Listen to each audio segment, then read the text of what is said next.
അതുകൊണ്ട് ഈ ചാനലിൽ വരുന്ന ഒരു വീഡിയോയും പെയ്ഡല്ല. അന്ന് ഞാൻ ഈ ചാനൽ നിർത്തും. ഞാൻ ഒരിക്കൽ പറഞ്ഞിട്ടുള്ളതാണ്, പിന്നെ ഞാൻ പറയുന്നു, ഈ ചാനൽ പൂട്ടും.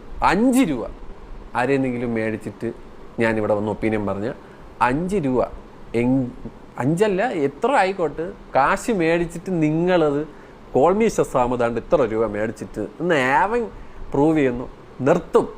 ഈ ഒരു ചാനൽ നിർത്തും. ഞാനിത് എന്തിനാണ് പറഞ്ഞതെന്ന് ചിലവർക്ക് മനസ്സിലാവും.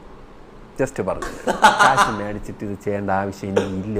ഞാനൊരു കാര്യം പറയട്ടെ, ഷസാം പൈസ വാങ്ങിട്ട് റിവ്യൂ ചെയ്യുന്നതെന്ന് പറഞ്ഞത് മറ്റ് കുറെ ആൾക്കാരാണ്. ആ ന്യൂസ് എന്റെ ചാറ്റിലേക്ക് എത്തി. വന്നിട്ട് ഇങ്ങനെ വന്ന സാധനം, ഷസാം പൈസ വാങ്ങി റിവ്യൂ, പൈസ വാങ്ങി റിവ്യൂ, അങ്ങനത്തെ എന്തോ ഒരു സംഭവം വന്നപ്പം ഞാൻ വാടക ആ വീഡിയോ എടുത്ത് നോക്കിയാൽ മതി. ഞാൻ ചാറ്റിൽ ആൾക്കാരോട് ചോദിക്കാം, ഷസാം പൈസ വാങ്ങിട്ടാണ് റിവ്യൂ ചെയ്യുന്നത് ആണോ, അങ്ങനെ ചോദിച്ചതാണ് ഇവരെ ഇത്രയും ഹേർട്ടായത്.